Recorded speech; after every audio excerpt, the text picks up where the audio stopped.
여러분 안녕하십니까. 만화인 뉴스입니다. 대구시장으로 계시는 홍준표 시장께서 말이죠. 과거에 그 사랑제일교회 전광훈 목사님과 좀 그 설전을 벌이기도 했었죠. 근데 이제 그 홍준표 대구시장의 사랑제일교회 전광훈 목사님, 그러니까 대한민국 바도세우기 운동본부 전광훈 국민혁명의장에 대한 어떤 그 관점이 좀 바뀌어진 것 같습니다. 1일날 말이죠. 3일절이죠. 광주의 광주방송과의 인터뷰에서 전광훈 목사님에 대해서 기존 그 정당이 하지 못하는 일을 잘 감당해주는 이제 고마운 분이다. 그렇게 표현을 했고요. 또 주변에서 이제 그 전광훈 목사님에 대해서 극우적인 사람이 아니냐라고 했을 때 어떻게 그런 사람이 극우냐? 극우는 바로 히틀러나 무솔리니 같은 사람이 극우다. 그렇게 이제 이야기를 했습니다. 그 홍준표 시장의 관점에 말이죠. 과거와는 완전히 그 180도 달라진 것 같습니다. 물론 이제 홍 시장이 이야기한 극우의 그 대명사로 불리는 히틀러나 무솔리니 그 제대로 지적하신 거죠. 관련 기사 한번 보면서 말씀을 드리도록 하겠습니다. 네, 기사를 보면 이제 세계일보인데요. 홍준표 욕설 극우 목사. 이렇게 이제 제목을 뽑았는데요.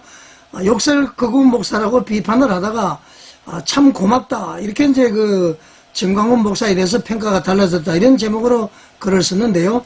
기사를 보면은 이렇게 되어 있습니다. 홍준표 대구시장이 윤석열 대통령 탄핵 반대 집회를 이끌고 있는 전광훈 사랑제일교회 목사와 한국사 강사 전한길 씨에게 고마움을 표했다. 특히 홍 시장은 과거 전 목사를 극우 욕설 목사라고 칭하며 국민의힘이 그와 관계를 단절해야 된다고 주장한 바가 있어서 이번 발언이 주목이 된다. 이렇게 이제 기사를 뽑았고요. 홍 시장은 그 1일 날 KBC 광주 방송과 진행한 특별 대담에서 사회자가 말이죠. 쌍권, 그러니까 권영세, 권성동 위에 쌍전, 그러니까 전광훈, 전한길이 있다는 말을 들어봤느냐, 이런 이제 사회자 질문에 아주 의의가 없다, 이런 식으로 이제 대답을 했다고 합니다. 자, 홍준표 시장은 참 멋있죠. 제가 볼 때는 참 멋있는 분입니다. 의의가 없다면서 하는 얘기가 말이죠. 여태 보수 우파 진영 밖에서 우리 정부나 여당을 도와주는 세력이 집단적으로 모이지 않았다. 더불어민주당을 봐라. 그 뒤에 민주노총과 전교조가 있다. 그 사람들이 주동해서 광화문에서 횃불을 들고 촛불을 들고 했다. 그러면서 이어서 민주당이 민주노총과 전교조를 잘라내나 자기들 세력인데 라면서 그 사람들이, 그러니까 전광훈 목사님이나 전한길 강사를 이야기하죠. 그 사람들이 우리를 대신해서 보수 우파를 대신해서 아스팔트 투쟁을 해주지 않나 참 고맙다고 본다. 그렇게 이야기했습니다. 그리고 이어서 홍 시장이 말이죠. 그 사람들을 극우 세력이라고 몰아가는데 그것도 의의가 없다. 극우 세력은 히틀러 무솔리니처럼 전체주의적 사고를 가진 사람들이다. 그러면서 말이죠. 그 사람들은 우파 중에서 강성 우파다. 이런 것을 이제 시비하는 것은 웃기는 얘기다. 이제 그런 얘기를 했는데요. 그야말로 참 올바른 얘기인 것 같습니다. 어떻게 보면 보수 중에서도 이제 강성 우파, 이렇게 이제 볼 수가 있겠죠. 자, 여러분. 이제는 그 전광훈 목사님에 대한 인식도 바뀌어지는 것 같습니다. 흔히들 우리는 말이죠.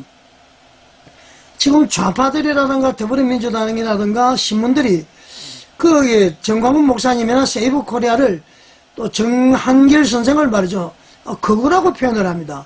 극우라는 것은 여러분들은 잘 아시겠지만은 이거는 이제 파라이트라고 그러죠. 영어로는 일종의 극우의 특징이 말이죠. 아까 홍 시장이 이야기했듯이 히틀러나 무솔리니처럼 전체주의자들입니다. 그리고 아주 강력한 민족주의자들이죠. 국수주의자들이라는 얘기입니다. 그래서 이 사람들은 말이죠. 이 다문화 정책을 거부를 하고요. 반이미 정책, 누가 자기 나라에 오는 것을 전부 반대를 합니다. 그리고 상당히 이제 군의주의적인 정치 성향을 가지고 있는데, 우리가 옛날에 이제 군부 통치를 할 때는 그 정권을 이제 군의주의 정권이라고 그랬죠. 지금 그런 정치가 없습니다. 그리고 말이죠. 이게 이제 극우라고 표현을 하려면은 전통적인 사회 질서와 가치관을 옹호하는데요. 쉽게 말하면 이제 가부장제를 선호를 하죠. 정광훈 목사님이나 이런 분들은 말이죠. 가부장제를 선호하지 않습니다. 지금 성평등에 있잖아요. 남녀 평등하다. 그것도 지금 인정을 하고 있습니다. 교회에서도 그렇게 하고 있고요. 더군다나 여자 목사, 여자 장로 다 지금 선출하고 있지 않습니까? 그런데 이제 전통적인 이제 가부장제를 가지고 있다. 그것은 아닌 것 같고요. 물론 전통적으로 가족제도는 따르는 것을 우리가 이제 극우다 그렇게 표현하면 안 될 것이고요. 그다음에는 이제 강력한 자유시장 보호무역을 강조하고 말이죠. 경우에 따라서는 이제 자기 나라 중심의 보호무역을 하는 것을 이야기합니다. 그런 경우는 이제 우리가 극우라고 볼 수가 있는데 우리는 수출해서 먹고 사는 나라 아닙니까? 그러니까 이 보호무역을 할 수가 없는 것이죠. 그리고 아까도 이제 홍 시장님께서 얘기를 했듯이 극단적으로 파시즘을 이제 파시즘이나 전체주의 성향, 파시즘이라는 것은 이제 무솔리니 전체주의자는 이제 바로 히틀러를 이야기하지 않습니까? 자, 그런데 말이죠. 이것을 이제 정광훈 목사님이나 전한길 강사를 극우라고 표현한 것은 옳지가 않다. 또 극우의 하나의 특징이 말이죠.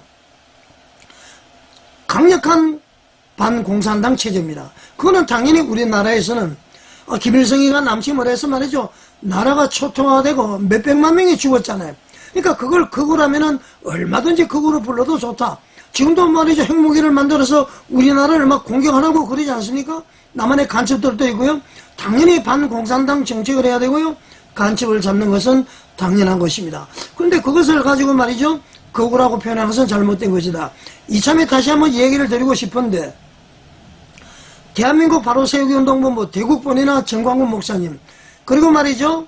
세이버 코리아 그리고 전한길 선생 이런 분들에게 극우라고 이야기를 하는데 극우라고 표현하는 여러분들이 말이죠. 극우의 정의를 하나만 내려주십시오. 여러분들이 말하는 극우가 무엇인지를 들어보고 그에 대한 얘기를 제가 한번 하도록 해보겠습니다. 자, 상대적으로 여러분들은 극좌는 마찬가지죠. 극좌는 어떤 겁니까? 평등주의를 주로 많이 강조를 하죠. 반자본주의, 평등하다. 그리고 말이죠. 경영자와 근로자 동등한 입장에서 바라보고 말이죠.